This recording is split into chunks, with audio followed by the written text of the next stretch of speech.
Y termina uno con las ilusiones de la vida, hijo de puta.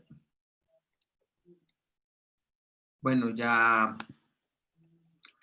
listo, ya estamos al aire. Vamos a cambiar esto por aquí. Vamos a cambiar esto el nombre que por el mío.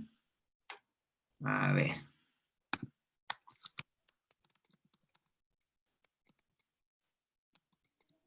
Sí, ya estamos, ¿no? Y ya.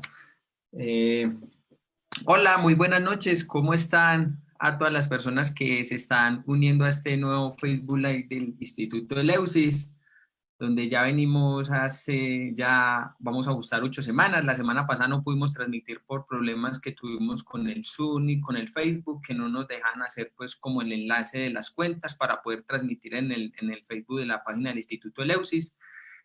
Como ya veníamos, ya en las 7 semanas anteriores venimos reflexionando del texto de Jay Hillman, Reimaginar la psicología, o en inglés Revisionar la psicología, escrito en el año 1975, donde hemos dado un esbozo, donde hemos reflexionado las ideas principales de este texto. Ya estuvimos reflexionando sobre el prólogo que él escribió a la edición de 1992.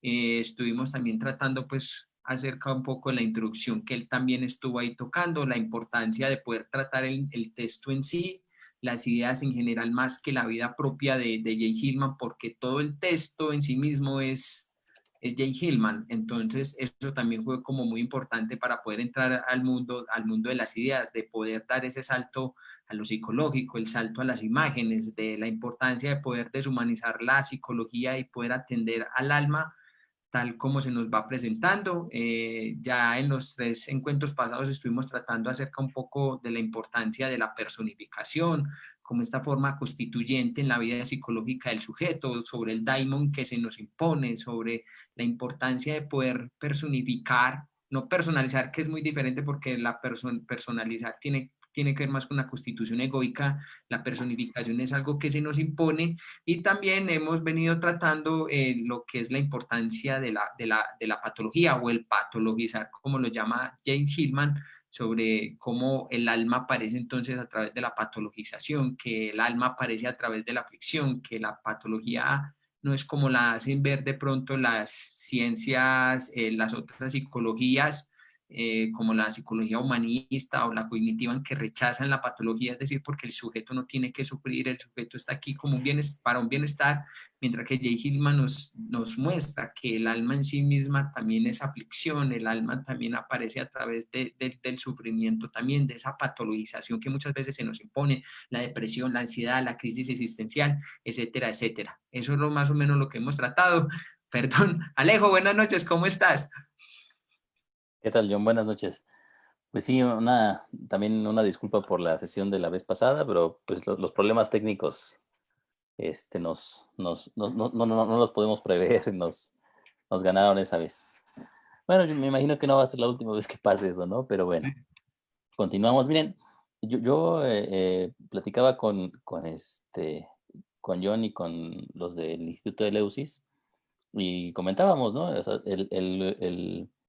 el tramo de estas sesiones va a ser realmente largo, o sea, no es un tema sencillo, ni es un tema que podamos acotar en unas pocas sesiones, ¿no? Llevamos 8 sesiones y apenas llevamos revisado el principio del capítulo 2, falta el capítulo 3 y el capítulo 4.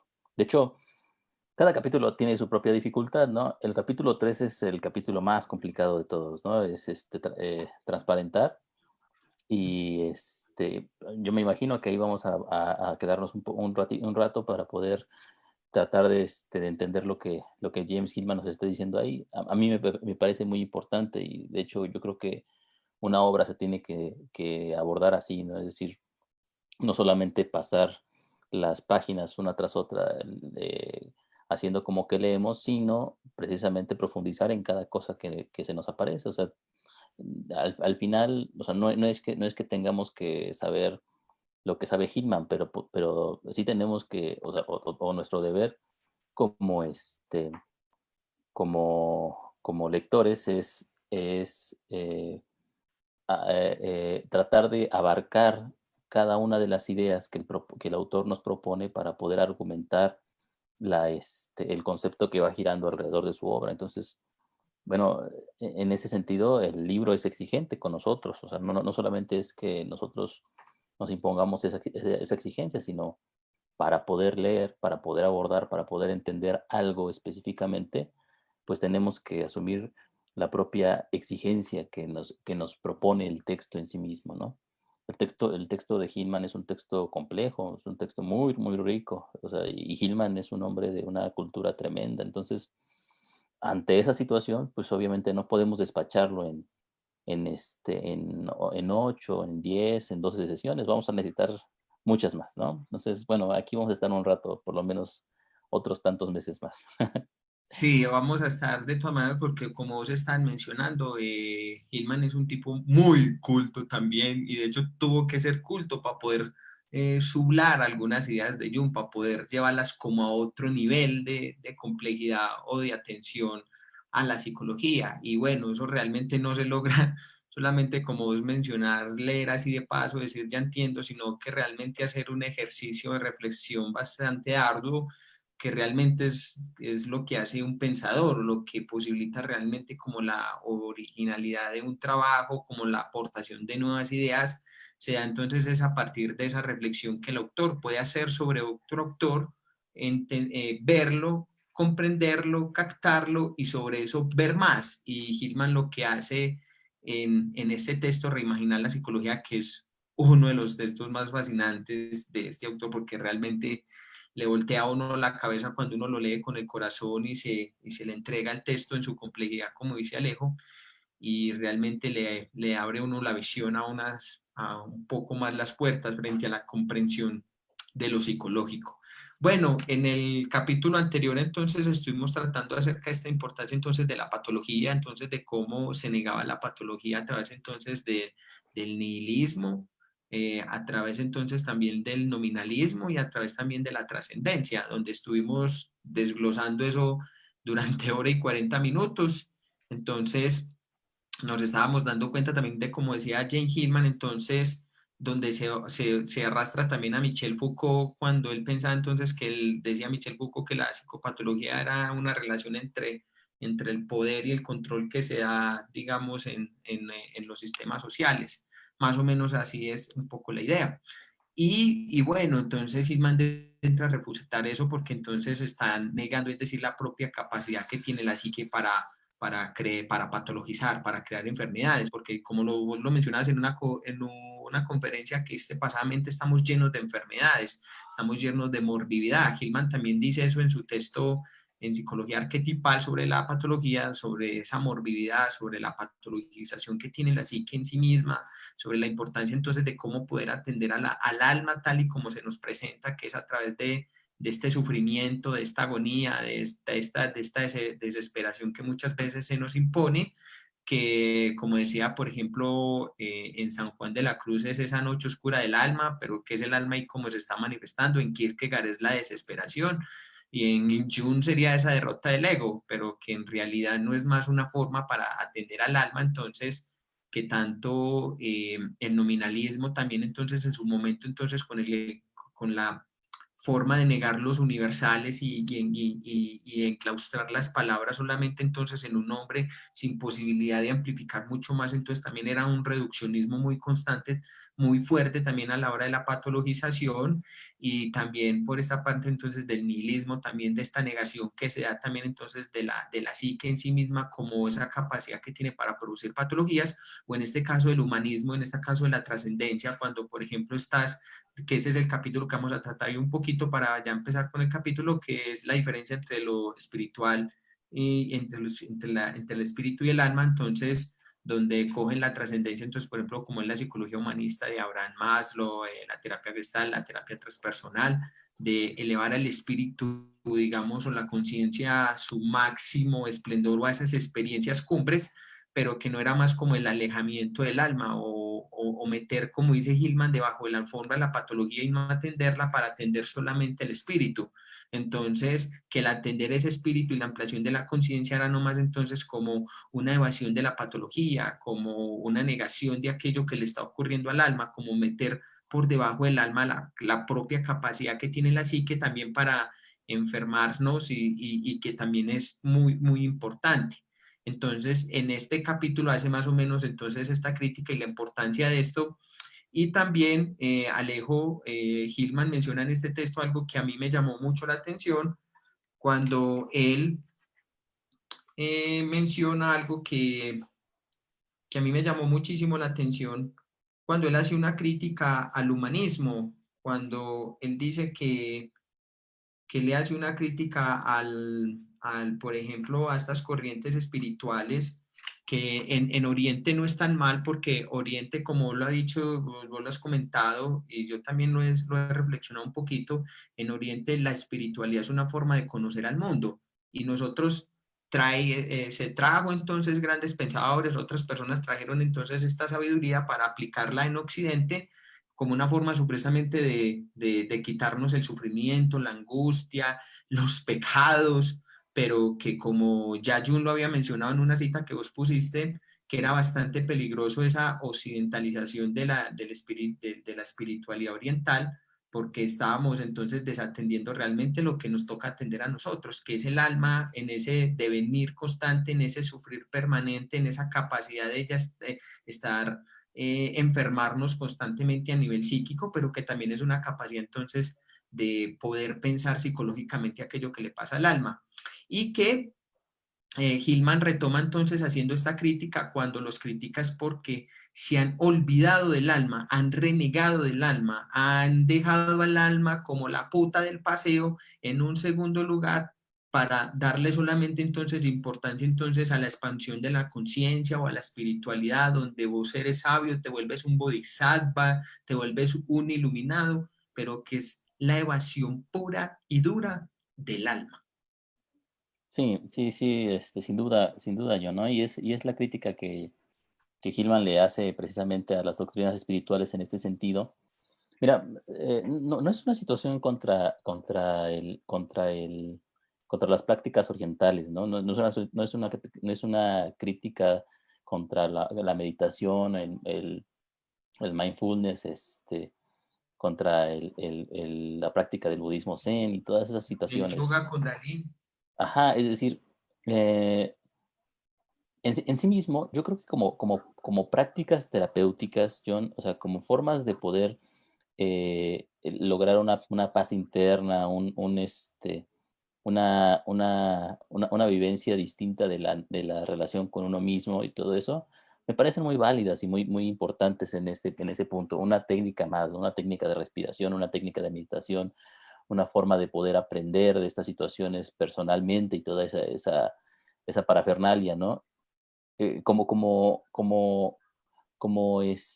doctrinas, como técnicas, yo las pondría ahí a un lado de otras tantas que hay en Occidente, ¿no? Como la PNL, como el coaching, es decir, formas en donde técnicas que el sujeto toma para poder sentirse bien, ¿no? Para poder estar a gusto consigo mismo, para sobrellevar su vida cotidiana, pues tal como le llega, ¿no? No hay ninguna desgracia en esa situación. Sin embargo, obviamente no son psicología y hay una suerte de engaño en esa situación, pues lo dice Hillman, perdón, lo dice Hillman, y Jung también lo dice, que esta parte a los jungianos a veces se les olvida, ¿no? Jung, por ejemplo, en su comentario al libro tibetano de los muertos, o por ejemplo, en su comentario a la flor de oro, ¿no?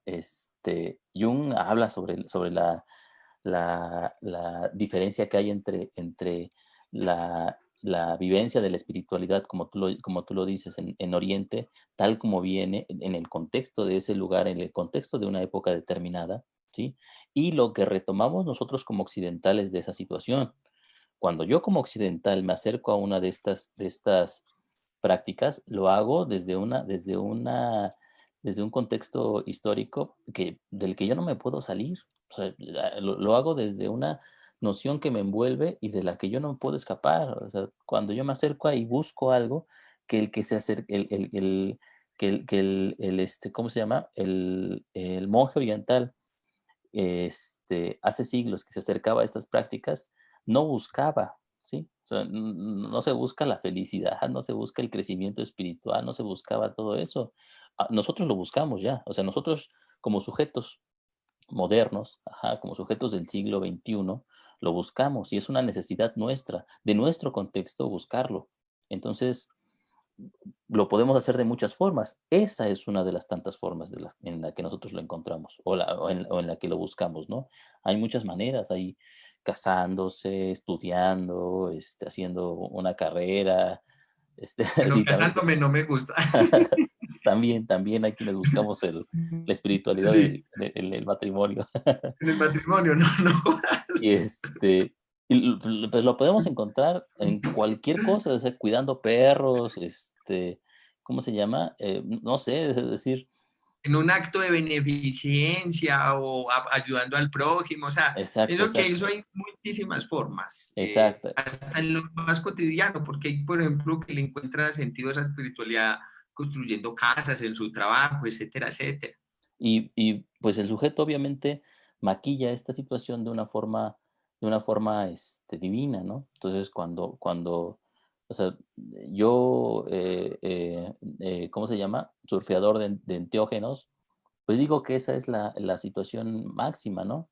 Yo, cuidador de la naturaleza, pues digo que esa situación es la máxima. Yo, budista, yo que me voy a practicar budismo zen, pues también, ¿no? Es decir, son formas en este sentido de poder alcanzar algo, una necesidad humana, muy humana, ¿no? Que es pues la búsqueda de la tranquilidad personal, que es algo muy loable y que no hay ningún problema.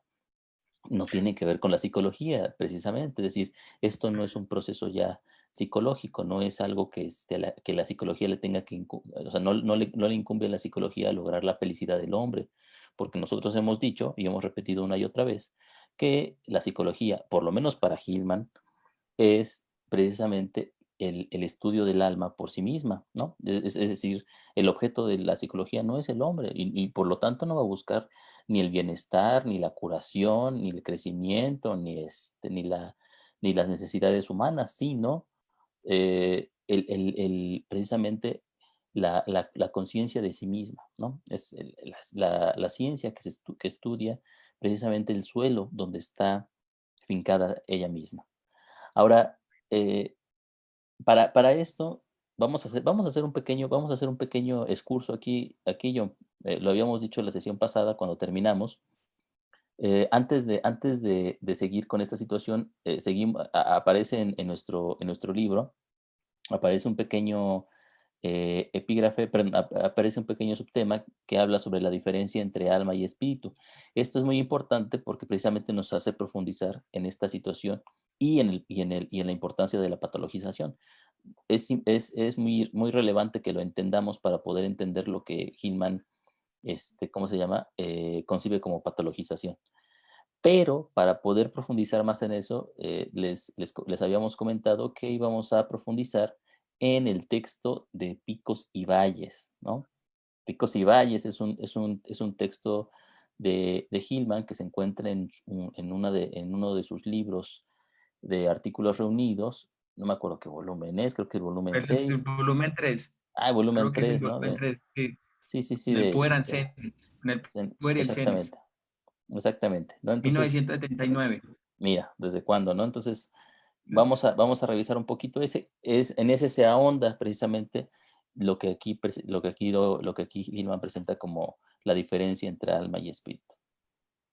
Sí, y la diferencia entre psicoterapia y espiritualidad, que generalmente hay una tergiversación o hacen de la espiritualidad una psicoterapia, y ese ha sido pues como para Hillman uno de los grandes errores, porque la atención a cada una es totalmente diferente y el objetivo de cada una es totalmente diferente.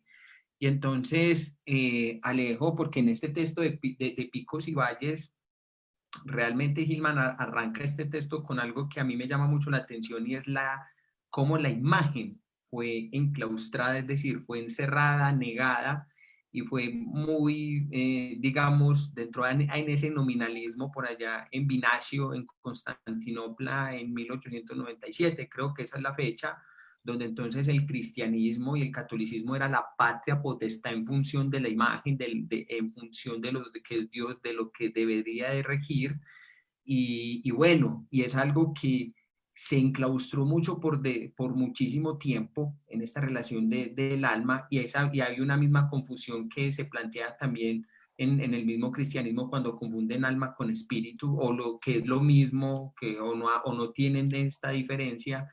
Y bueno, y esto para Gilman es fundamental, esta diferencia entre alma y espíritu, y en picos y valles realmente él da como a reflexionar un poco acerca entonces del valle, es decir, del valle de hacer alma, de la profundidad del alma, del oscuro que es el alma, de las imágenes que también componen al alma, de las manifestaciones y del mismo patologizar como tal que sea en el alma. Pero para eso, Hillman entonces hace esta importancia, entonces, y eso toma esta frase de John Keats, el valle de hacer alma, creo que así es, eso está en el texto en un ladito, que también es muy importante, Alejo. Exactamente. Fíjate que esto que decías acerca del Concilio de Bizancio, implica la tradición cristiana de la que hemos estado también hablando nosotros, ¿no? El cristianismo, ya habíamos dicho nosotros, repetimos, se encumbra como la religión dominante, am, destruyendo las religiones, más bien, más que destruyendo, integrando dentro de su misma, dentro de su mismo panteón a las religiones politeístas. O sea, la emergencia del cristianismo es un proceso monoteísta que va absorbiendo a todos los demás elementos. Es decir, en donde había dioses, tiene que haber un solo Dios. Ajá, es decir, seguimos el precepto de, ¿cómo se llama? No adorarás a otros dioses más que a tu Dios, ¿no? Entonces, el politeísmo, que es precisamente la representación de lo que nosotros, perdón, de la variedad y complejidad de la psique, se ve sojuzgada por la emergencia de de una sola imagen, de un solo complejo dominante, que en este sentido es el yo, ¿no? Que va absorbiendo a todos los demás y los va constituyendo como partes de sí mismo. Es decir, esta imagen que tenemos de el Dios cristiano, ¿sí? Y los ángeles, y los demonios, y los santos, y las vírgenes, ¿sí? Eh, o sea, tiene como lógica el que todas estas imágenes giran en torno y responden a la imagen de Dios. Ujú. Pero en los otros panteones, y en los panteones griegos, en los panteones egipcios, en Hinduistas, sí, es en el hinduismo, en las culturas precolombinas, por ejemplo. los Kangenkan, los dioses japoneses también, que es un gran Sí, politeísmo también. sí, por Es ejemplo, que la India, como para decir, tiene como alrededor de 33.000 deidades. sí, el sintoísmo precisamente hace eso, ¿no? El sintoísmo, los dioses son omnipresentes, o sea, omnipresentes y son miles. Entonces, no es para Hillman el politeísmo precisamente representa esta visión del alma, ¿sí? Esta visión de la psique eh, como un alma compleja que está formada de muchísimas imágenes. Para Hillman, recordemos nosotros, el alma es la producción continua de imágenes que representa la dinámica de la propia psique. Entonces, cuando el cristianismo se alza, ¿sí? Para Hillman esto representa una, una, una represión del pensamiento imaginal, de la imaginación y por lo tanto del alma como un concepto prevalente dentro de la relación del hombre con su realidad. Lo que, lo que surge de esta situación es ¿cómo se llama? El alzamiento de el concepto de espíritu, ¿no? Lo dice así, ¿no? En la Biblia vemos, en el Nuevo Testamento vemos muy poco el concepto de alma. Si lo Casi no. mencionan como 4 veces apenas, dice Hillman en el texto. Exactamente, ¿no? En cambio, el concepto de espíritu es omnipresente, está todo el tiempo ahí. Entonces, hay una sobrevalorización de lo espiritual, ¿sí? Y una infravaloración de los conceptos del alma. Esta diferencia, entonces, que va a notar Hillman es muy importante porque implica que nosotros como cultura, nosotros como civilización, vamos a tomar partido por una faceta de la propia realidad, por una faceta de la imagen del hombre, del mundo y de lo mental, Sí, basados en lo que el espíritu significa. Pero un sí. espíritu librado o un espíritu sin relación con el alma. Alma. Fíjate que me hiciste acordar de un texto de Miguel de Unamuno en Niebla, que él decía que a la iglesia van dos clases de personas, los que se encuentran ilusionados y los que se encuentran desdichados. Ya lo voy a entrar a reflexionar con eso que vos estás diciendo. ¿Por qué? Porque pienso que si, cuando se va entonces en este cristianismo, entonces es con la ilusión, entonces de conectar con Dios, de establecer una vida espiritual, sagrada, consagrada, vivida en relación solamente a una imagen única, a una imagen única, monocéntrica, totalitaria, que se rige en función de que eso lo va a salvar y que esa puede ser esa trascendencia de la conciencia. Es decir, que el contacto como tal con lo divino, con lo espiritual, es la salvación de este valle de hacer alma, del infierno propio de la psique en esa pluralidad y en esa multidimensional que ella tiene. Y los desdichados son aquellos que cuando se ven enfrentados al sufrimiento de la patologización, de la crisis en eso, entonces van en búsqueda entonces de lo espiritual para que le saquen la angustia, el miedo, van en búsqueda entonces de este Dios monocéntrico y esas imágenes entonces que lo salven, le oran, lo rezan, pero realmente entonces es un desatender realmente aquello que ocurre tanto, es decir, en la desilusión, es decir, en la desilusión que también puede ser también la misma alma, como la misma desdicha que también se nos impone. Pero entonces, es decir, que todo este espiritualismo que prolegera tanto el catolicismo cristiano, que es muy retrillado, porque es que es un discurso muy tautológico donde dicen lo mismo una y otra vez, una y otra vez, una y otra vez, realmente ya no tiene ninguna potencia o una relevancia porque ha habido también, se ha desgastado tanto la palabra espiritualidad que ya ha perdido también como un gran significado. Entonces, la huida constante del alma siempre es la huida constante, entonces, ¿a qué? A lo espiritual. Entonces, por eso traje como acotación estas dos frases de Miguel de Unamuno, porque siempre es en la imagen única, verdadera y posible y absoluta. Sí, sí, sí, sí. Y fíjate que esto precisamente de lo que tú hablas, tiene que ver con el miedo que tenemos como hombres modernos a lo patológico, al sufrimiento, a la angustia, a la noche oscura del alma, ¿no? Como se ha llegado a nombrar, ¿no? Este temor a la imagen precisamente, está implícito en esa situación, porque lo que se busca es la salvación, o sea, lo que se busca es la curación, el crecimiento, o sea, buscamos ir siempre hacia arriba, buscamos librarnos de lo que está allá abajo, de la parte oscura del sujeto. Fíjate que hay una imagen muy importante de Jung él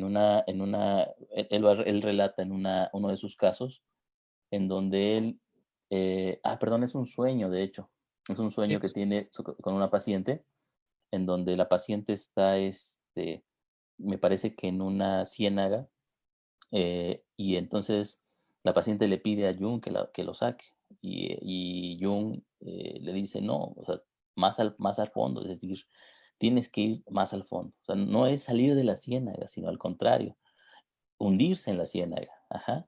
¿Esto qué implica para nosotros como psicólogos? Implica precisamente que cuando nosotros estamos frente a una patología, no tenemos, o sea, nuestro deber es, primero, no con el sujeto, ¿eh? O sea, no es con la persona, no se trata de librar a la persona de su mal o de hacerlo sentir mejor, sino que nuestro deber como psicólogos es con el fenómeno que se nos presenta. Y ese fenómeno que se nos presenta es lo patológico, primariamente. Entonces, no es salirnos de la patología. Las psicoterapias que están basadas en el proceso espiritual son psicoterapias cristianas, podríamos decir nosotros desde aquí. Estas psicoterapias lo que buscan es salvar al sujeto, ¿no? Entonces, cuando el sujeto tiene un ataque de ansiedad, bueno, respira profundamente, hace estos ejercicios, deja de pensar en eso, analiza las ideas irracionales, busca lo mejor que hay en ti, o Otra forma un poco más velada de esa situación, un poco más compleja es, bueno, ¿qué te quiere enseñar esto a ti? ¿No? ¿Qué te trae este regalo? ¿Qué te enseña de ti mismo y qué puedes aprender de él? Platica con esa imagen para que te diga qué es lo que necesitas. Es decir, parece como si de verdad tomáramos en cuenta a la patología, pero no, lo que hacemos es ¿cómo se llama? Aprisionar a la patología en la necesidad del sujeto, en la necesidad de la persona. Sí, eso A es como la ese, imaginación activa, que usted entra en conversación con la patología a ver qué le dice. No hay un y ejemplo. Pues, la pero es que eso es imagina, muy egoico. la imaginación activa, como la manejan los junguianos, ¿no? Ujú. Como la manejan los junguianos, no como la manejaba Jung. O sea, para Jung la imaginación activa no era un proceso bonito, ni ¿cómo se llama? Ni de crecimiento, ni de nada de eso. O sea, Jung, cuando empieza a hablar con las imágenes que se le presentan en este quiebre psicótico, eh, no va en busca no va en busca de una solución. O sea, simplemente se deja llevar por esas situaciones, que es muy diferente a lo que hacemos nosotros junguianos cuando hacemos imaginación activa. Cuando nosotros Sí, hacemos imaginación activa, vamos con un propósito, el propósito de curar al sujeto, ¿no? sí, de hecho Gilman también critica la imaginación activa aquí en el texto, porque entonces Ujú. la imaginación activa en realidad no es un trabajo en sí propio con la personificación en este caso, sino es más como con lo que vos estás diciendo, entonces con un propósito, con un objetivo, a ver qué me dice, a ver qué hace, pero que realmente no es más que una necesidad egoica, pero usted cómo va a saber realmente si la imagen, es que la imagen en sí misma cuando se te impone, la personificación se te impone, ya viene ella en sí misma con una expresión, con un diálogo que ni siquiera uno lo tiene que cambiar, sino simplemente estar atento fenomenológicamente a ver eso cómo se va desarrollando. Y entonces, realmente esa es una crítica muy fuerte que también le hace Hillman aquí al texto, a la imaginación activa tal y como se desarrolla, porque es puramente egoica, es puramente al servicio del ego, a la estructura del ego, pero que en realidad no se está estableciendo a lo que ellos llaman esa relación entre el eje yo-sí mismo, porque es nomás una huida precisamente a ese eje yo sí mismo, porque el sí mismo también sea en la personificación o en la misma patologización también, por decirlo de alguna forma. No solamente es divino, sagrado, tal como nos lo muestran muchos junguianos. Y que en relación a, volviendo otra vez a este texto, realmente en el cristianismo también, o en esta época también de Vinacio, por allá en el imperio también, en Constantinopla, se va entonces un lugar precisamente entonces a enclaustrar la imagen, a cerrar la imagen, a solamente creer solamente en un Dios. Entonces, que la patología, la enfermedad, todo aquello que te ocurría era o el pecado era porque no estabas en contacto con Dios o en comunión con Dios y que eso eran cosas de Satanás, más o menos. Es decir, al alma se le veía como a Satanás, como a lo malo, como lo que no sirve, como lo que hay que expulsar y a lo que Dios no quiere. Sí, sí, exacto, ¿no? De esa manera lo que nosotros hacemos es algo que Hillman llama alegorización, ¿no? Convertimos a la imagen en una representación de algo más. Convertimos a la imagen en la representación, por ejemplo, Satanás representa lo malo, representa ¿cómo se llama? Lo que no es asumido por la mente cristiana, por la conciencia. Entonces, o sea, cuando nosotros decimos esto es la sombra, o sea, lo que decía Hillman alguna vez, ¿no? O sea, si nosotros cuando soñamos con una serpiente decimos que la serpiente es la representación de, ¿no? De un complejo, que tiene que ver con con la imagen del caducio y todo eso, del caducio, Sí, bueno, sí, del cauceo de, ay, ¿cómo es que se llama este Dios? Del cauceo de Asclepio, de Asclepio, de sí, Asclepio. exactamente. Eso, o que representa, por ejemplo, entonces la serpiente también, toda esta cuestión urobórica, entonces del sí mismo, y uno es como que... Lo que pasa es que eso es muy egoico, hay una cuestión muy egoica en función hacia la imagen, porque me hiciste acordar de un sueño que me contó una amiga, donde la terapeuta dijo que le apareció una serpiente blanca una serpiente blanca, no me recuerdo más del sueño, entonces que decía que esa serpiente blanca era su ego inflado, y yo, no jodas, entonces ella realmente, ¿cómo va a saber de que esa serpiente blanca si es su ego inflado? Pues, o sea, que realmente entonces hay una cuestión muy histérica, muy egoica en falsificar la imagen o acomodar la imagen a lo que yo quiero que diga para mí o a lo que yo la quiero acomodar. Entonces, como tal, se niega la imagen, se mata la imagen, se corta la imagen. Lo mismo pasa con la patología. Con la patología en sí misma viene con una imagen a la cual hay que atender, que no se puede ni cortar, negar, mirar qué tiene que ser, sino que dejar que la patología en sí misma se despliegue, porque ella tiene su propia conciencia también. Esa propia imagen ya viene con uno como con un simbolismo que ella misma lo va haciendo. Entonces, no es un proceso que tenga que hacer el analista junguiano, entrar a simbolizar, entrar a amplificar o a metaforizar, sino todo lo contrario. La misma serpiente, en un momento que se va desplegando fenomenológicamente, ella ya misma va haciendo ese trabajo de simbolización. Entonces nosotros no tenemos que estar acudiendo a terceros, a cuartos o a quintos para entonces entrar a falsificar la imagen o a ponerle una etiqueta y decir esto significa. Lo mismo pasa en esta función entonces también con la misma patología, con la misma patología o con esta imagen que se nos viene, ya tiene todo lo que necesita, sin ponerle ni más ni menos. Exactamente, ¿no? Y pero lo que hacemos desde el ámbito de la salud mental es precisamente alegorizar por medio de categorías. Estas categorías las llamamos diagnósticos, ¿no? Estos diagnósticos diferenciales, estas etiquetas que nosotros aprendemos del DSM-5, del CI-10, pues sirven como una forma de poder sustituir al fenómeno que tenemos enfrente. Porque, por ejemplo, el niño que tiene TDA, ¿no? El adulto que tiene ¿cómo se llama? Que es borderline o cualquier cosa así, ya tiene la etiqueta encima, ¿no? Ya no tenemos a un sujeto, ni tenemos un fenómeno que se desarrolla bajo su propia lógica, sino que tenemos simple y llanamente una etiqueta, ¿no? Una etiqueta que comprendemos, una etiqueta que nos dice a nosotros, o sea, ya si el sujeto tiene, ¿cómo se llama? Alguna patología, no necesitamos entenderla, solamente tenemos que acudir al manual y el manual nos dice qué es, cómo abordarla, cuál es su desarrollo, cuál es su pronóstico y toda esa situación. No ¿Y qué tenemos, criterios cumple? exactamente, ni siquiera tenemos que pensar mucho, ¿eh? O sea, ya está ahí, ya está todo ahí en ese sentido. Es que realmente la psicología y las ciencias de la salud, o sea,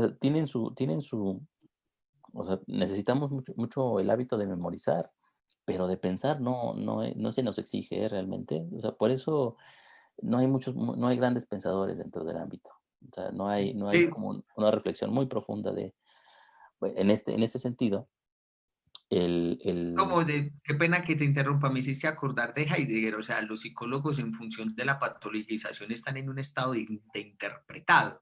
Es decir, está interpretando entonces, porque se la pasa entonces diciendo todo lo que repiten, lo que dicen entonces los manuales, etcétera, etcétera, etcétera. Pero como se está diciendo, ¿dónde está entonces ese pensar reflexivo, contemplativo, analítico en función qué pasa en la patología, qué pasa en la imagen? Y no confundir entonces el alma con el espíritu, o en el caso pues de Gilman, o enredarse aún más. Entonces, no, venga, vamos a hacer oración, vamos a hacer imaginación activa, vamos a hacer meditación, vamos a hacer esto. O sea, apelan a un discurso trillado, retrillado, que ya aprendido, que no han reflexionado, que memorizaron y que simplemente pueden aplicar, y ya en función de esa patología, pero no hay un compromiso como tal con la imagen propia de la patología.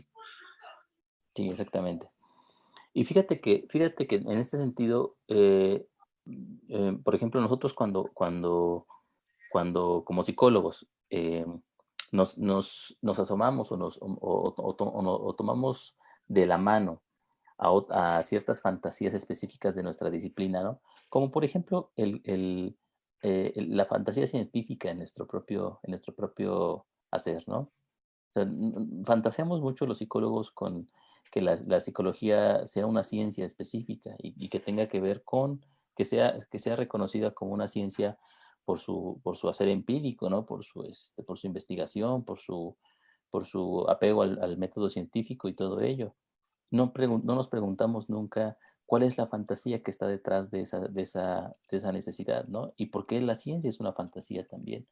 Pero en el momento en que nosotros, digamos, concebimos a la psicología como ciencia, entonces empezamos a partir de esa misma imagen, a partir de esa misma fantasía, a construir un contexto en el que nosotros podamos entender nuestra disciplina desde ese punto de vista. Y ese contexto, por ejemplo, para nosotros psicólogos es el cerebro, ¿no? El cerebro como una cosa concreta que podemos estudiar y que podemos ver, se convierte entonces en un objeto, en el objeto de la psicología moderna, ¿no? Y el estudio de las neurociencias está basado completamente en, en la, en la representación del cerebro como el asiento de la mente, ¿no? De lo mental.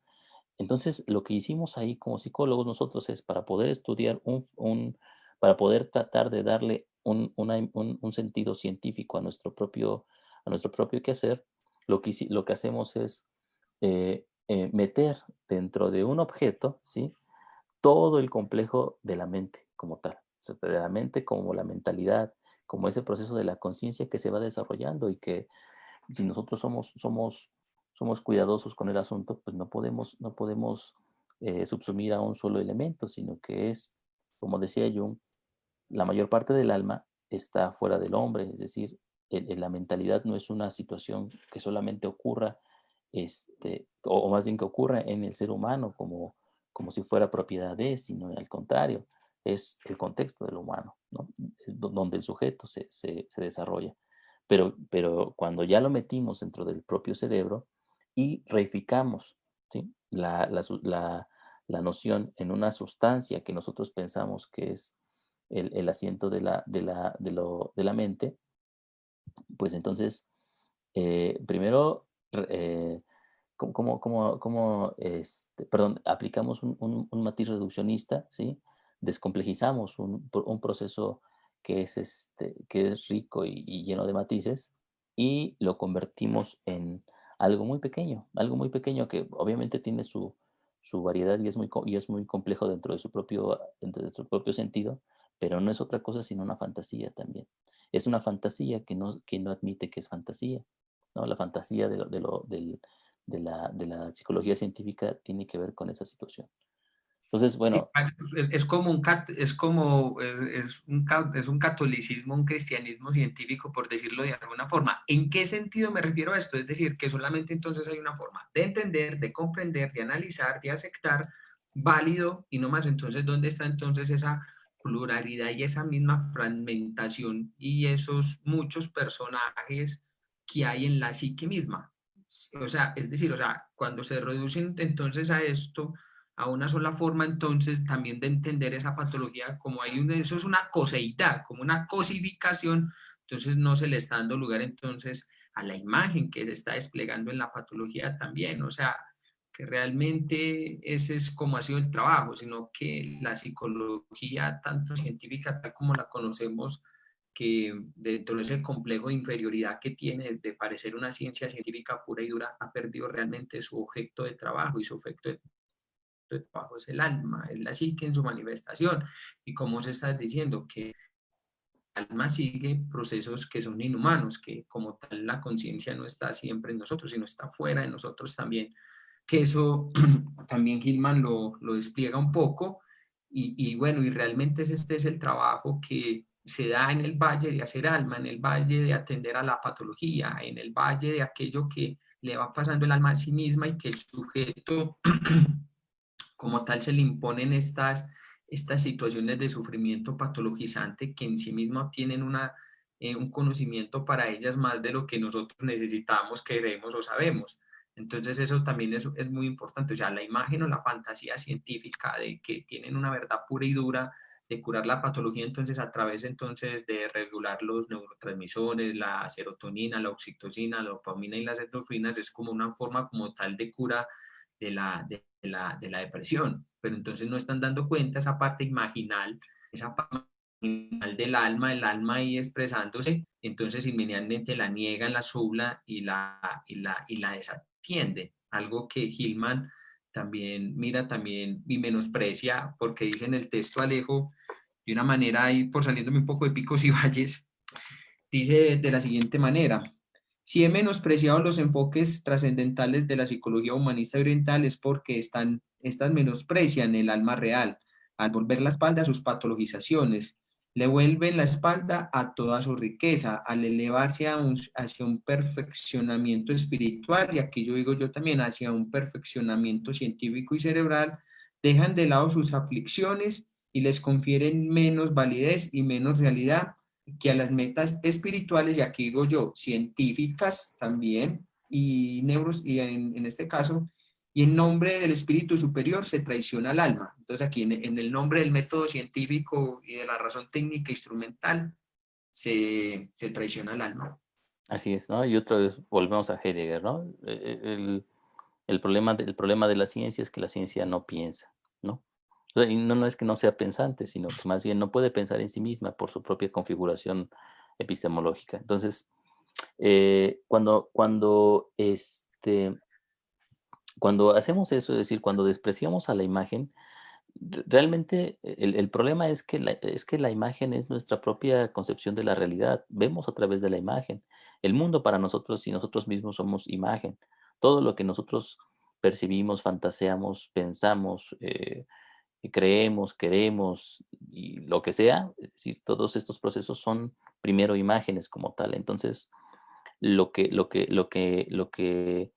bueno, la gran dificultad de esta situación es que cuando despreciamos lo imaginal, no lo desaparecemos, ¿sí? No se va, sino que al contrario, ocurre como un proceso separado de nuestra propia conciencia. No somos conscientes de esa situación, que es otra vez el concepto de neurosis. O sea, en la neurosis, o sea, no, no, con la mano derecha no sabemos qué hacemos con la mano izquierda. O sea, están separadas la conciencia de los dos procesos, de dos procesos que son uno realmente. Entonces, cuando nosotros estamos desconectados de la propia conciencia de las imágenes, precisamente ellas y su actuar se nos escapan de la conciencia y empezamos nosotros a llenar estos huecos hechos de desconocimiento y estas lagunas mentales, podríamos decir así, las empezamos a llenar de nuestras propias ideas y de imágenes que van poco a poco devorando a la conciencia en este sentido, ¿no? Entonces, sí tenemos nosotros que tener en cuenta esta situación que aparece en Hillman y que Hillman retoma de Jung, además, de que la imagen es lo primordial, de que la imagen es lo que hace el mundo, de que la psique es un receptáculo y un creador constante de fantasías, por lo menos en el aspecto de Hillman. Como tú dices, cuando nos escapamos al espíritu, ¿no? Por ejemplo, como mencionabas a Abraham Maslow, ¿no? Eh, Nosotros lo que hacemos es eh, llamar a fantasías de elevación, a fantasías de desarrollo, fantasías de crecimiento, fantasías en donde algo llega a cimas cada vez más altas. Por eso nombra Gilman a este texto Picos y Valles, ¿no? Los picos, las montañas son fantasías precisamente del espíritu. O sea, de todos modos, o sea, no podemos librarnos de la fantasía. El espíritu también fantasea, pero fantasea inconsciente de su propio acto de fantasear. Entonces, en la terapia humanista, por ejemplo, en la terapia transpersonal, nos vamos hacia zonas elevadas de la conciencia, hacia estados alterados que nos elevan sobre lo material y lo mundano, que nos hacen ver cosas diferentes. O sea, nos convertimos en despiertos, en elevados, en sujetos que somos dueños de una conciencia expandida, ¿sí? La expansión es otra fantasía del propio espíritu. Entonces, si nosotros lo tomamos así, yo, por ejemplo, yo sí quiero hacer notar que, por ejemplo, nuestra propia cultura occidental, tal como se ha construido a partir de la modernidad, a partir de la revolución industrial, por ejemplo, y más antes, a partir de por ejemplo, del descubrimiento de América y todos esos sucesos que se siguen, ajá, son procesos expansivos, Yo le voy a ¿no? decir desde el feudalismo. podría ser, ¿no? Es decir, desde el feudalismo, lo que ¿cierto? pasa es que todavía en la Edad Media, en el feudalismo todavía hay una contención del sujeto, es decir, el universo todavía está formado por esferas, por las esferas celestiales en donde el ser humano está encerrado, o sea, no hay más allá. Pero cuando se rompen las esferas celestiales, ¿no? Con este Copérnico, o sea, no es que Copérnico las rompa, ¿no? Sino que más bien la conciencia en ese momento, o sea, sufre un revés por parte de sí misma que la obliga a concebir y a concebirse, ¿sí? En un mundo ya no cerrado, sino en un mundo infinito, ¿no? Lleno de estrellas. O sea, es la diferencia, por ejemplo, entre lo que pasa entre la conciencia, perdón, la visión del mundo ptolomeica y lo que pasa con Copérnico, con Giordano Bruno, con Galileo Galilei, es decir, todos estos pensadores lo que van haciendo es constituirse, ¿sí? Atravesados por una noción que en ese momento se va desarrollando, que es la del universo abierto. Este universo abierto permite el renacimiento, permite el descubrimiento de América, permite el iluminismo, permite la Revolución Francesa, permite ¿cómo se llama? La Revolución Industrial, permite el protestantismo y más tarde permite la implantación del capitalismo como la forma político, socioeconómica, perdón, y política de poder en la que nosotros nos desarrollamos, querámoslo o no. Y la modernidad, por ejemplo, como esa época de constante expansión de las ideas, expansión del dominio del hombre sobre la naturaleza, ¿no? Y más tarde, por ejemplo, la posmodernidad, de la que hablan pensadores como Frederick Jameson, como Jean-François Lyotard, todo eso, o sea, estos procesos de expansión que se van desarrollando, precisamente tienen que ver con esta asunción de la imagen del espíritu, ¿no? Es decir, todo, o sea, eso que pasaba en el concilio de Bizancio, ¿sí? Esa entronización del espíritu como la forma, como la imagen predominante frente al alma, ¿sí? Tiene que ver con lo que estamos viviendo justamente ahorita. Podríamos decirlo nosotros así, que nuestra cultura y nuestra sociedad es una sociedad eminentemente espiritual. ¿Sí? No es, ¿cómo se llama? No es difícil poder diferenciar desde ahí, poder entender por qué la psicoterapia, tal como está concebida, ¿sí? En la disciplina psicológica, eh, también bebe y se constituye como una disciplina espiritual, ¿sí? Es decir, la psicología, Claro, la psicoterapia se construye a partir de la necesidad del sujeto de poder escaparse de su propia patología, de su propio sufrir, de su propia angustia, ¿no? A diferencia de lo que dice Hillman y de lo que propone Hillman como una psicología plenamente psicológica y una psicoterapia, digamos, asentada en el respeto al alma, ¿no? Esta nueva psicoterapia, a diferencia de la psicoterapia a la que estamos acostumbrados, se queda en los valles, ¿sí? No sube hacia las cimas, no busca la expansión de la conciencia, no busca la elevación del hombre, no busca el crecimiento personal ni espiritual, sí, sí, busca la sí. asentación, busca el poder morar ahí en lo profundo, en la depresión, en la patología, en lo oscuro, en la sombra, ¿no? Es una psicología de la sombra, podríamos decir nosotros. Sí, es realmente volviendo hasta de cómo se crea la imagen. Entonces, ¿qué pasa? Por el lado de lo médico, entonces atienden la patología, entonces desde lo sensorial, es decir, desde lo terrenal, desde lo científico, desde lo material. Por el otro lado, desde la parte de la idea del intelecto del mundo arcangélico, entonces lo atienden desde lo espiritual, desde la potencia, desde lo trascendente. Entonces Gilman nos dice, ¿y dónde está el tercero? ¿Dónde está la más importante? Es decir, el alma que está en medio de ambos, que es ahí realmente donde se da el trabajo del psicólogo, ese trabajo en el medio, es decir, donde está el alma, donde está la patología, es decir, es ahí donde realmente se trabaja en cómo se constituyó esa imagen. Realmente ese es el trabajo y como es decir, se asienta en la imagen misma, se asienta en el valle ni aspira ni a una elevación, a como vos estabas diciendo, entonces autoconócete, realízate, hasta hablan de economía espiritual, imagínate.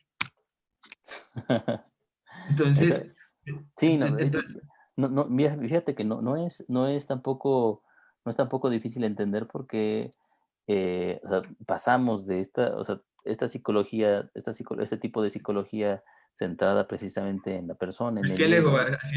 haciendo un pequeño paréntesis, Ujú. ¿será que si hago economía espiritual conseguiré plata? Bueno, te digo, nosotros, por ejemplo, como psicólogos, tú lo has visto mucho, o sea, nos indigna, por ejemplo, el crecimiento de técnicas, de ideologías como el coaching, ¿no? Entonces, nosotros cuando hablamos de coaching los despreciamos, la tanatología Las como constelaciones las familiares. sí, sí, sí, o sea, nosotros decimos que eso es pseudociencia, que eso no tiene que ver con nosotros, ¿no? Que nosotros hacemos cosas complejas y muy profundas, en cambio, eso es superficial y no tiene que ver con nuestra propia estructura, pero lógicamente, ¿sí?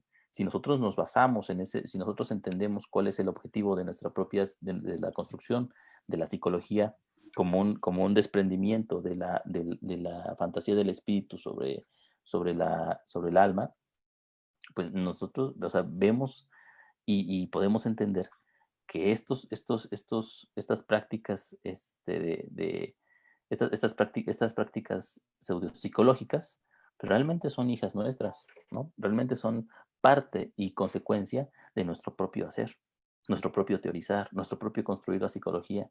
Eh, tiene como resultados esos monstruos que nosotros rechazamos tan arduamente, ¿no? Tiene que ver con esa situación. El alma precisamente, otro de los aspectos aquí interesantes, es una situación oscura, húmeda, femenina en ese sentido. Entonces, cuando nosotros rechazamos, Irracional. exactamente, cuando nosotros hablamos, por ejemplo, afuera, en lo político, de patriarcado, cuando hablamos de liberación femenina y toda esa situación, habría que preguntarnos también hasta qué punto no estamos, como dicen por acá, no sé cómo lo digan allá, haciéndonos afuera de la basílica, ¿no? Estamos Ah, sí, ¿qué hicimos? Están viendo fuera el tiesto. fuera del tiesto, sí, sí lo había escuchado. Entonces, o sea, estamos haciendo algo, ajá, que a lo mejor tendríamos que hacer en otro contexto, que nos pide este otro contexto más profundo, ¿no? Es decir, la feminista, sí, el ecologista, ¿cómo se llama? El que está en pro de los derechos de cualquier cosa, sí, no ve este contexto precisamente de la disolución del alma en la cultura y en la relación del hombre con su realidad, ¿no? Y sin embargo, aboga por estos hechos como hechos puramente semánticos, como hechos puramente, como dichos nada más, pero no se va o no profundiza precisamente ahí donde ocurre la degradación de lo femenino. La degradación de lo femenino no ocurre solamente en la mujer que no puede trabajar o en la mujer que le pagan menos.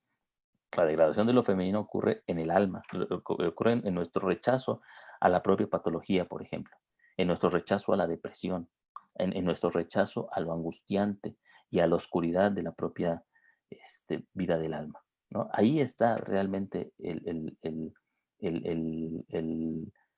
patriarcado, ¿no? Este concepto, esta idea, esta imagen de patriarcado, ahí está latente y ahí está actuando constantemente, pero lo resolvemos en otro lado, ¿no? Lo resolvemos acá, pero en la relación entre el alma y el espíritu lo dejamos intocado, ¿no? Ahí no hay problema. Por lo tanto, la feminista, ¿sí? Puede ser tan espiritual y tan patriarcal, ¿sí? Como esa imagen del hombre machista contra la que lucha. Sí, yo pienso que eso es precisamente como ese trabajo donde ya se ven, digamos, tenerse que ver enfrentado, es decir, a esa propia oscuridad, es decir, a su propia, al alma, lo que está expresando también les cuesta mucho, porque es que cuando uno este trabajo lo ve de una manera muy espiritual, muy revolucionaria, es decir, pero muy desde una espiritualidad donde nosotros merecemos más y estar arriba de, o estar más allá de, o cuando piden supuestamente los mismos derechos en igualdad de condiciones, eso es lo que dicen semánticamente, pero sintácticamente los presupuestos que tienen otros son muy diferentes. Entonces, eso también eso también deja como mucho que decir que realmente en ellas mismas también hay una desatención a lo que realmente les toca atender, a lo que realmente también hay que trabajar y que bueno, y que no es más que, como vos estás mencionando, que también es una forma de espiritualidad y una forma también de negación de lo que el alma en sí misma va mostrando. Y fíjate que Hillman en el pico de Textos y Valles dice algo muy bonito.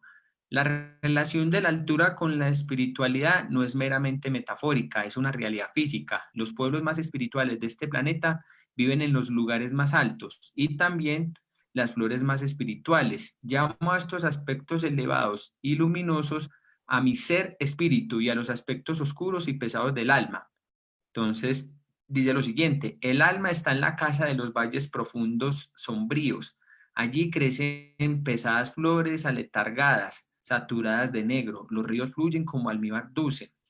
Se vacían de enormes océanos de alma. El espíritu es una tierra de altura, los blancos picos y lagos y flores como joyas resplandecientes. La vida es parca y los sonidos viajan a grandes distancias. Hay música del alma, comida del alma, danza del alma y amor del alma. Me parece que aquí también Gilman aquí él realmente está citando es como un texto, una carta que le escribió el Dalai Lama a Peter Goujar y que a mí me llama mucho la atención porque era lo que vos están mencionando ahorita, es decir, el alma en este trabajo quiere decir que no es un lugar bonito o agradable, sino que es una densidad, es decir, desde la propia irracionalidad, desde la propia oscuridad que ella tiene también en sí misma, de los propios aspectos de la misma fragmentación que tiene la misma alma y que se nos va desplegando a través de estas personificaciones y de la misma patología, es decir, el patologizar es esa parte oscura, sombría, pesada que tiene el alma sobre sí misma y como tal también se nos impone. Mientras que en este caso la espiritualidad aboga por otras cosas mucho más ligeras, mucho más sublimes, mucho más ligeras, mucho más descargadas, mucho más tranquilas. Es decir, de no ver eso pesado de la vida, sino que la vida es pura, es como ir flotando. Eh, 2 metros por encima de la tierra, es decir, donde ya estoy en contacto conmigo mismo, en paz conmigo mismo, cuando el alma todo lo contrario es revolución, locura, desacuerdos, fragmentación, irracionalidad, contradicciones, crisis existenciales. Realmente es ahí donde se da ese trabajo entonces del alma, de esa patología y que como tal toca darle ese lugar. Entonces se niega este trabajo cuando se busca precisamente con lo que vos estás diciendo, es decir, frente al desarrollo de una técnica, de la razón técnica instrumental, de cómo las mismas psicoterapias, por ser efectivas, empiezan a hacer cruces entonces entre psicoterapia y espiritualidad y empiezan a afinar las cosas, pero que realmente ellos mismos también que cometen ese error donde no hacen esa diferencia entre lo que le compete al alma y lo que le compete al espíritu, porque Hillman tampoco niega el espíritu del todo. Hillman también nos habla de que también hay que tener cierto espíritu, cierta conciencia para poder bajar a estos valles también del alma y no dejarnos devorar por todo desde este proceso, pero que entonces, ¿cuál es la conciencia? ¿Cuál es el trabajo que yo debo de advertir con el alma? Y no estar yendo, es decir, como a las alturas y desatender a la imagen y crear una imagen única de un nirvana, de un bodhisattva, de pura solemnidad, de pura tranquilidad, de pura amabilidad, cuando el alma atiende otro trabajo, cuando el alma tiene otro compromiso, cuando el alma tiene otras manifestaciones, cuando el alma también se nos impone, cuando el alma también se da en la emocionalidad más desarraigada. Por ejemplo, Enrique Eskenazi mencionaba algo que a mí me gustaba mucho la atención cuando él decía, en el celoso, en los celos también hay alma. Quien mata a otra persona, en el asesino, también hay alma, ahí hay alma.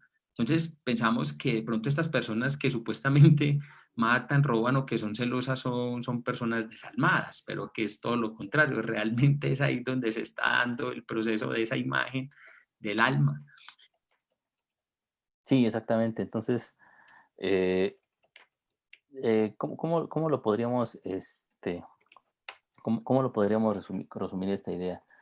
Eh, podríamos nosotros decir incluso que hoy el alma está en la sombra, ¿no? El alma está en la sombra de la psicología, en la sombra de la psicoterapia, en la sombra de la cultura moderna. Ahí está el alma. ¿Y cuál es la sombra de ello? Pues, obviamente otra vez regresamos a la psicopatología, ¿no? Todo aquello que se sale de nuestra norma. El espíritu es normalizador, el espíritu quiere todo el tiempo que las cosas sigan un mismo camino, o sea, que no se desvíe. De hecho, habíamos dicho ya nosotros, la palabra pecado proviene de la palabra, bueno, la podemos rastrear hasta la palabra hamartías del griego, que implica salirse de la senda. Pero el alma es el alma de muchas sendas, ¿no? Es la variedad de sendas. O sea, nosotros podemos seguir un mismo camino, pero hay muchísimos más caminos y muchísimas más sendas que elaborar y que seguir. No hay un solo camino predeterminado. Fíjate que hay igual y para ir acotando esta situación, Hillman pone, por ejemplo, el, el, la situación del ascetismo, ¿no? En específico, en la religión, en la religión del, perdón, egipcio tardía, cuando el asceta se va a la cueva, cuando el asceta se va al desierto, cuando el asceta se va a separarse a la montaña, muchas veces de la comunidad, sí, lo hace como una forma de torturar, como una forma de no estar en contacto o de limitar su contacto con las fantasías, a las que llama demonios, a las que llama el cuerpo, a las que llama los deseos, ¿no? Para ellos, los deseos implican esta situación. Por ejemplo, En el Mahabharata dice que ajá, el deseo enturbia la sabiduría, es el eterno enemigo del sabio. sí, ¿no? Exactamente. Y ahí tenemos ya una prerrogativa espiritual. O sea, yo me estaba acordando en esta parte de esa parte de la vida bueno, de la novela de Siddhartha, ¿no? De Hermann Hesse, Sí, sí, de Germán Hesse. cuando, cuando, cuando Siddhartha sale por primera vez hacia el mundo, una de las primeras cosas que encuentra es precisamente a una zeta, ¿no? Y el asceta le enseña cómo poder separarse de los deseos y cómo poder transformarse, por ejemplo, o perdón, o cambiar su conciencia con la de un animal específico, con la de otro ser vivo. Siddhartha entiende en esta situación que esa es una vía, de las tantas vías que hay, pero no es la única. Y precisamente quedarse solamente en ella es una forma de enclaustrarse y de no permitirle a su propia alma el viaje y la complejidad que requiere. Lo vemos nosotros también, por ejemplo, en la doctrina del cuarto camino, ¿no? Con Gurdjieff, cuando Gurdjieff rechaza pues, el camino también del yogi, ¿no? Tiene esta misma connotación. No es suficiente con rechazar el deseo. Realmente hay que entenderlo. No podemos solamente salirnos del deseo ya. No podemos volvernos espirituales y ya nada más. Primero, para poder hacer eso, tenemos que meternos en esa situación. En otra parte, no más tardía, Siddhartha se encuentra con Kamala, ¿no? Sí. Con la prostituta de la que aprende todos los vericuetos del deseo. Entonces, podríamos decir, nosotros podremos hacer aquí una diferenciación, o sea, mientras que la Z, ¿no? Es una representación del camino espiritual, ¿no? Kamala representa la relación con el alma, porque Eso Kamala te iba a decir yo, es lo femenino, Kamala femenino. es lo sensual, Kamala es lo carnal, ¿no? Lo que nos mantiene aquí Sí, atados en esa situación. Ahora, también de esa situación por sí misma, Siddhartha se desapega, o sea, también tampoco se queda en esa situación, porque es como tú lo dices, John, hay una relación específica entre alma y espíritu. Tampoco es que nosotros tengamos que salirnos solamente de lo espiritual y negarlo, sino que precisamente en la relación entre el alma y el espíritu hay una sisigia de la que no podemos evadirnos, que siempre está ahí y que está continuamente construyendo la sí. relación nuestra con la psique. Y se lleva a cabo de forma autónoma, pero no siempre somos conscientes de esa situación. Ahí hay una situación interesante, ¿no?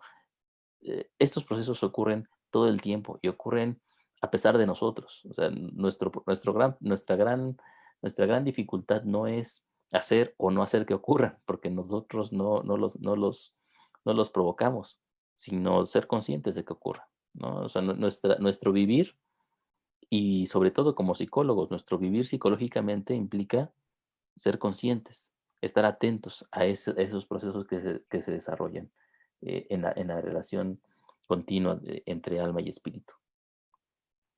Sí, sí, porque eso es muy importante y es algo que menciona también Hillman en el texto de Picos y Valles, donde realmente quien hizo ese trabajo de liberar a la imaginación fue Jung, es decir, quien liberó la imagen de todo este enclaustramiento. Ya lo podríamos ver en grandes poetas atrás, podríamos hablar de un Manuel Swedenborg, de William Blake, que también hicieron ese trabajo, parece que Federico Hölderlin también atendió mucho también esta parte también del alma, también y la imaginación, pero quien realmente dio ese trabajo a nivel psicológico, a nivel del alma, de las imágenes, de ese trabajo como tal del alma, fue en Jung.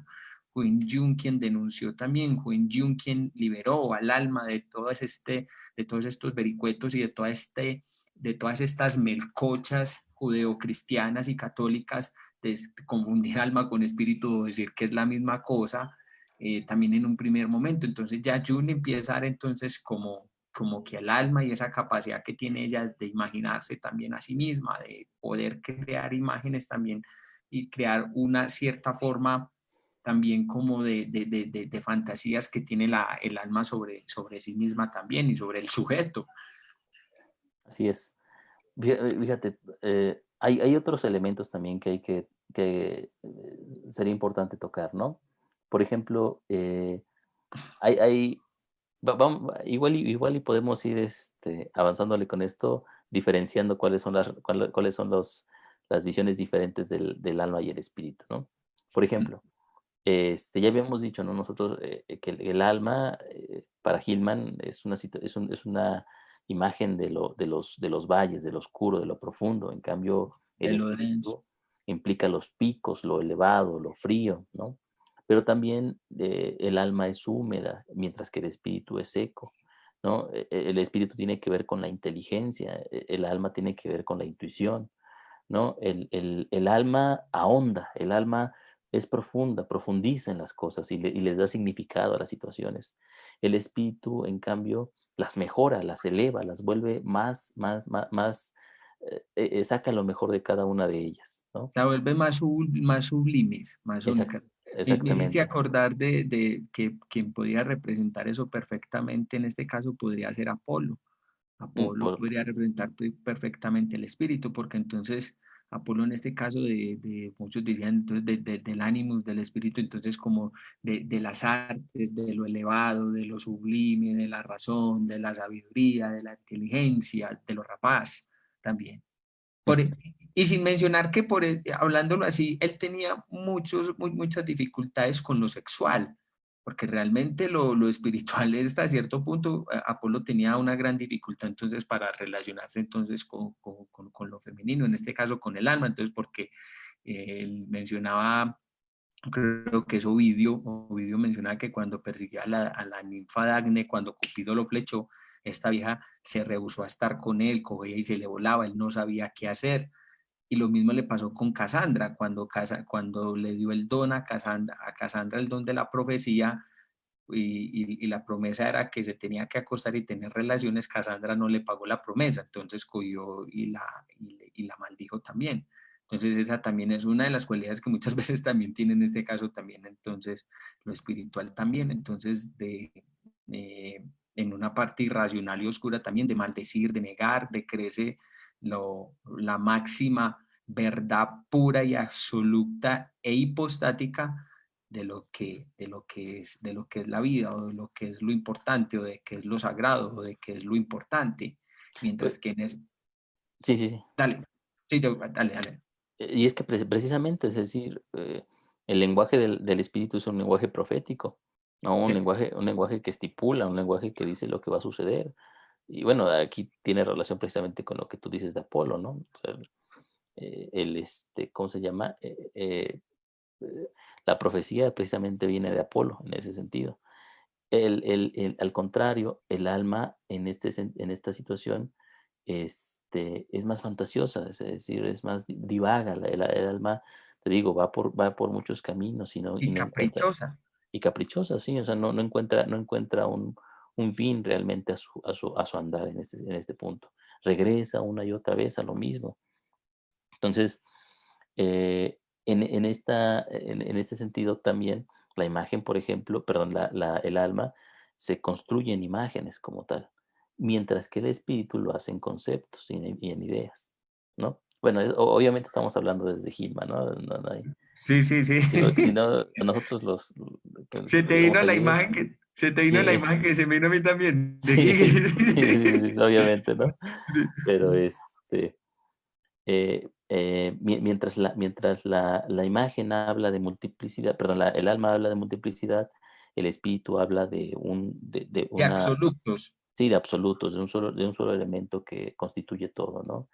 Y por último, por ejemplo, el espíritu es atemporal, el espíritu rechaza lo pasado, rechaza lo que sucedió, solamente lo nuevo es lo importante. Para el alma, en cambio, lo importante es lo de atrás, ¿no? Lo que viene, lo que va constituyendo su propia estructura es el pasado, es su relación con el pasado en ese punto. ¿Qué podríamos, qué, Sí, pod- ella qué ma- necesita volver una y otra vez. Así es, así es. Ahora, eh, retomando esta idea que tú habías dado ya, John, en este sentido, cuando hablamos de estas dos dimensiones, ¿sí? No estamos diciendo que haya que tener ahora preferencia solamente por el alma, y Hillman lo retoma así. O sea, sí hay una necesidad de poder tomar en cuenta estas situaciones del alma porque no han sido tomadas en cuenta.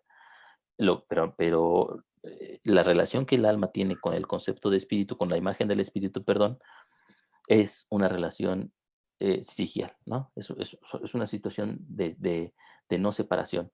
En Picos y Valles, Hillman lo representa a través de lo que él llama el matrimonio del puer y psique, ¿no? Del puer y el alma. Entonces, Y el Cenes.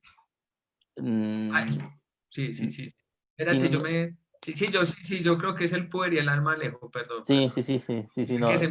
se me voló. Es que fíjate que como el libro se llama Puer y Cenex y habla de la relación de Puer y Cenex, sí es sí, uno Sí, puede, es el poder, es el poder, no, es el así, poder y la sí. exactamente, ¿no? Es decir, en este punto, sí, Puersic, ya me habías hecho dudar, güey. John. En este sentido, No, el, yo te el- dije que sí era que se me había volado. en este sentido, el puer, que es la imagen del espíritu que se eleva, ¿no? Belerofonte, ¿cómo se llama? Cabalgando hacia el Olimpo, Peter Faet- Pan. sí, Faetón, siendo derribado, ¿no? O Ícaro, elevándose demasiado alto, Ícaro. representan estas figuras del puer, estas figuras del niño que se eleva demasiado, del niño que va por las cimas, que quiere llegar al cielo, en ese sentido, es el ímpetu de, ¿no?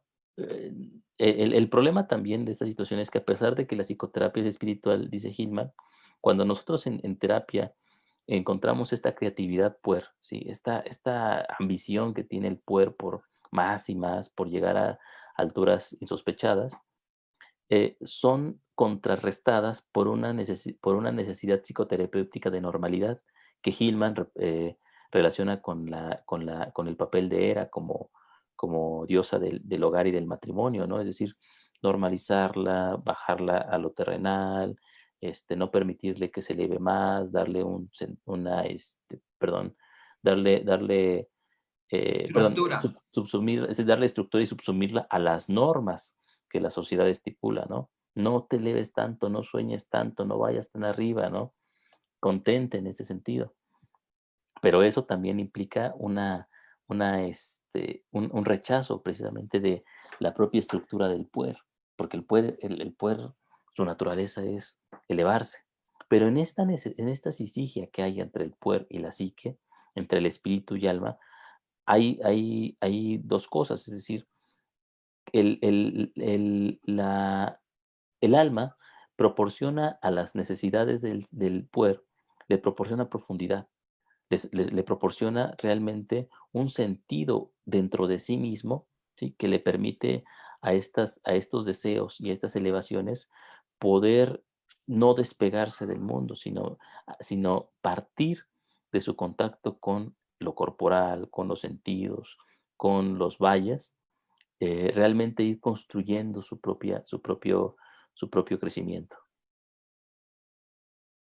Sí, porque fíjate que eso era lo que yo iba a decir en lo que sea esta relación, porque generalmente quienes son estos puer también que se elevan mucho, llega un momento que también el alma misma coge y aterriza entonces a través de la crisis, del problema, o sea, es decir, el alma también busca también aterrizarse y hacer un proceso porque no se vuela, y es decir, y el puer en sí mismo, como vos estás diciendo, en ese proceso creativo también tiene un alma, es decir, algo muy importante como tal que le constituye y le permite dar una forma, una concreción de aquello que está ocurriendo dentro del mismo. O sea, no se separa, sino que realmente es como que lo que le posibilita precisamente al poder es esa espontaneidad, esa creatividad, ese trabajo también y esa elevación también es la psique misma, es el alma misma, no lo puede hacer de otra forma. Sí, sí, exactamente. Entonces, hay una necesidad pero también el alma necesita del poder, ¿no? Necesita de esta elevación espiritual. O sea, el alma por sí misma es inconsciente de lo que le ocurre, es decir, no tiene no puede reflexionar acerca de el momento en el que se encuentra, ni de cuál es, ni de qué es lo que está haciendo. Su andar es tan errático que vuelve una y otra vez compulsivamente hacia ahí, hacia el punto. Fíjate que esto lo podríamos nosotros relacionar precisamente con la compulsión a la repetición de la que habla Freud, ¿no? Es decir, para Freud las neurosis son compulsivas, regresamos una y otra vez a, ¿no? Uno de los elementos importantes en la construcción de la patología, según Freud, es esta fantasía que él tiene, esta imagen que él presenta, el organismo psíquico siendo penetrado por un elemento que causa un trauma, ¿no? Por el trauma, y la angustia como una forma, perdón, y la angustia no cumpliendo su papel contenedor o no pudiendo cumplir el papel contenedor del elemento externo, ¿no? De la amenaza que viene de fuera. Ante esta situación, ¿no? Ocurre la patología como una forma de la angustia en momentos posteriores de regresar una y otra vez a ese mismo punto en donde no fue suficiente para intentar solucionar y hacer lo que no pudo hacer en otro momento. Esto, Ve, esto, ve, perdón, sí, sí, sí, dale, dale. esto No, se que vuelve, dale, sigue, sigue. está bien, esto se vuelve patológico precisamente porque hay un regreso una y otra vez a la situación. Por eso le llamaba Freud compulsión a la repetición. En la patología está el proceso de la angustia, ¿sí? Está continuamente regresando otra vez a intentar hacer ese trabajo que no pudo hacer en algún momento. Ahora, Sí, este caminar ciego, ¿sí? Este caminar que regresa una y otra vez, tiene que ver también precisamente con la falta de contacto con el otro elemento espiritual, ¿sí? Y que nosotros podríamos llamar la necesidad de la propia patología de hacerse consciente de sí misma. Eso era lo que yo iba a apuntar, porque eso era algo que yo te quería reflexionar, era algo que la patología en sí misma, dentro de ese trabajo también, tiene una conciencia, hay algo que está ocurriendo que, como vos decís, necesita ser consciente de ella misma. Pero entonces, ¿qué pasa? Porque es que si lo fuéramos a poner así en términos más, un poco más para aterrizar eso, aunque me va a salir un poquito el tema, no sé si es hacia Alejo, eh, es cuando, por ejemplo, estas personas que necesitan estar, por ejemplo, que están deprimidas y necesitan estar consumiendo Ribotril, benzodiazepina o algo siempre que están deprimidas, porque ¿qué pasa? Vuelve la experiencia una y otra vez, una y otra vez, una y otra vez, vuelve y los azota la misma patologización, o sea, siempre va a tender a ocurrir esa patologización, entonces siempre negamos entonces con el medicamento, entonces hay un rechazo como tal a lo que el alma está presentando ahí, entonces hay una negación a lo que ella va a tender a imponerse una y otra vez, una y otra vez, una y otra vez. Exactamente. Entonces, precisamente en estos procesos patológicos lo que vemos no es solamente una elevación del alma como tal, perdón, este, perdón, lo que vemos es una relación precisamente asimétrica entre el espíritu y el alma. O sea, no es que haya que dar preferencia a uno u otro. Nuestra cultura le ha dado preferencia a uno de esos elementos, pero nosotros como Y la psicólogos, confunden.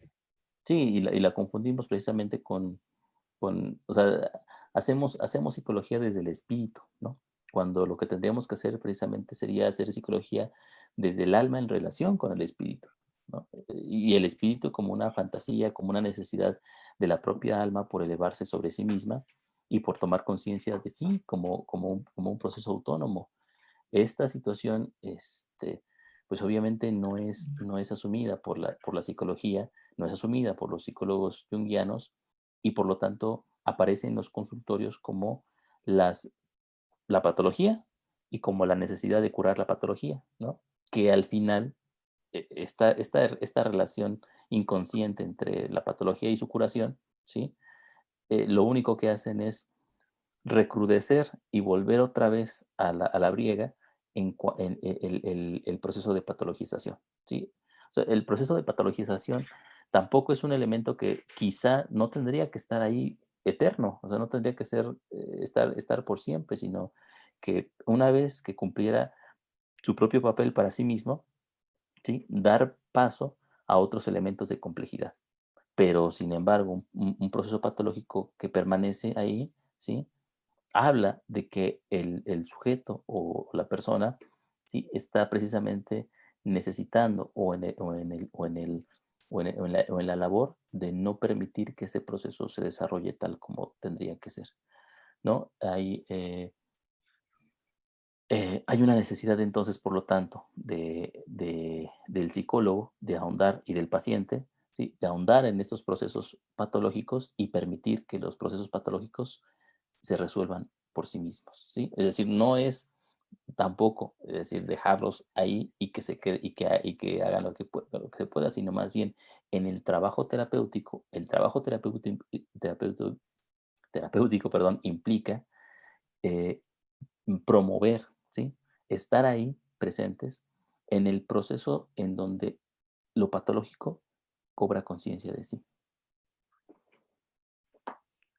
Sí, eso me hiciste acordar de algo, es decir, o sea, que es que realmente hay una conciencia la cual como tal que hay que entender y que, como estás diciendo, la patología necesita hacerse consciente de sí misma también. O sea, es decir, que ese grado de espiritualidad es fundamental porque no van separados y realmente Hillman también quiere hacer esa connotación ahí de que no se puede ir al alma realmente sino con un grado de conciencia, sino un grado de espiritualidad que posibilite precisamente ese trabajo con la patología, con aquello que llega el consultante al trabajo terapéutico, pero entonces realmente lo que pasa es que hay una huida constante del psicoterapeuta, del analista junguiano, de toda cuanto terapia está ocurriendo en función de lo que le pasa al alma, en aquello que le está ocurriendo a ella en sí misma y que se le impone al sujeto, pero entonces, de hecho, responsabilizan al sujeto de ella, es el sujeto el que tiene que cargar con ella, eso es suyo, eso es tal cosa, entonces realmente también le dan una carga exageradamente egoica al sujeto en función de la misma patología. Pero entonces, al dársele esa carga, como estaba mencionando Alejo, se recrudece muchísimo más, se impone con mucha más fuerza, con mucha más virulencia, nos pone de patitas, nos pone de rodilla, frente que poder llevar esa conciencia y poder estar a la altura de lo que la patología está desplegando en ella misma, es decir, la imagen como tal que despliega la patología. Y entonces es que eso es fundamental. Y la mayoría de los psicoterapeutas, entonces hay una vida constante, entonces quieren mejorar, ayudar a ser damas nobles de la caridad, ser las monjitas carmelitas, ir a amor y paz, etcétera, etcétera. Pero la función de la psicoterapia en función de la patologización es analizar y comprender. Y eso ya genera una transformación.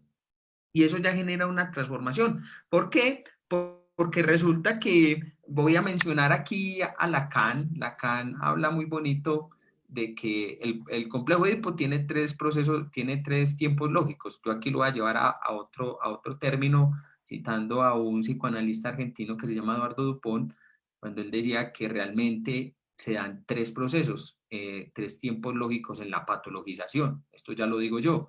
Un tiempo de verla, un tiempo de comprenderla y un tiempo de que ella misma se concluya y un cuarto tiempo, es decir, de aceptarla tal y como es hasta que cumple su trabajo. Ok. Sí, mira, si yo pudiera agregar algo en esa situación, yo diría que el cuarto tiempo también es el primero, ¿no? También tiene que ser el primero.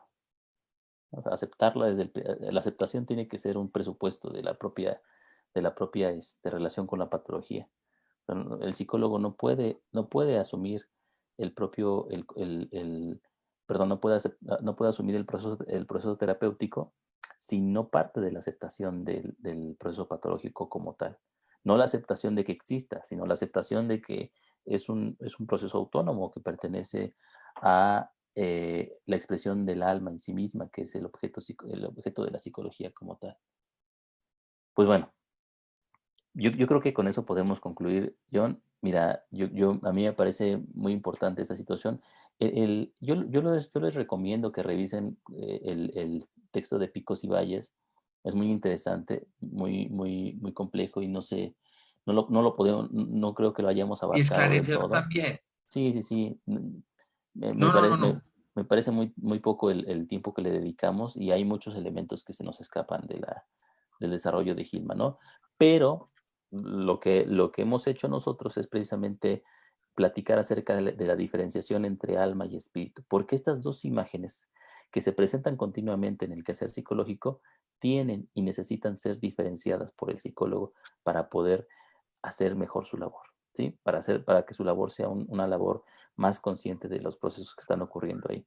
Y cuando abordamos un proceso patológico, es necesario que tengamos esta distinción, ¿sí? Para saber qué es lo que como psicólogos necesitamos frente a ello, ¿no? Y separar nuestra propia necesidad, nuestro propio deseo, nuestros propios objetivos de los deseos, las necesidades y los objetivos de la patología, que también es un sujeto, pues es una imagen. Hasta ahí yo quedo. Bueno, sí, sí, sí, eso. Yo no le voy a agregar más para que no nos desplayemos más. Bueno, a todas las personas que estuvieron en este Facebook Live por acompañarnos, muchísimas gracias. Esperemos que le hayamos aclarado un poco las dudas en relación a la diferencia que se da entre alma y espíritu en la obra de Jay Hillman y la importancia entonces de la patologización en este caso como un proceso autónomo y natural de la psique. Les queremos recordar que los días sábados tenemos entrevistas con grandes personajes, con grandes conocedores y eruditos de la psicología junguiana y también otras disciplinas. Los días miércoles Roberto tiene su grupo de estudio de la obra completa de Jung. Yo los días jueves estoy dando el curso Jung aplicado a la vida cotidiana. En el grupo de la psicología como disciplina de la interioridad, que una página que modera Alejo Chavarría, Levica, Luis y Joan Martínez, ya se empezó el curso Los factores que curan, de la obra de Wolfgang Gigeris, que sacó recién del horno, lo sacó por allá en marzo, y que estamos reflexionando, se empezó a reflexionar este texto. Entonces, para las personas que todavía quieran entrar a este curso, todavía están ahí disponibles las inscripciones, se están guardando los audios también, para que si ustedes quieren participar de este curso que está muy interesante. Entonces, no siendo más, muchísimas gracias, que tengan a todos una excelente noche. Nos vemos la próxima semana. Hasta luego. Luego.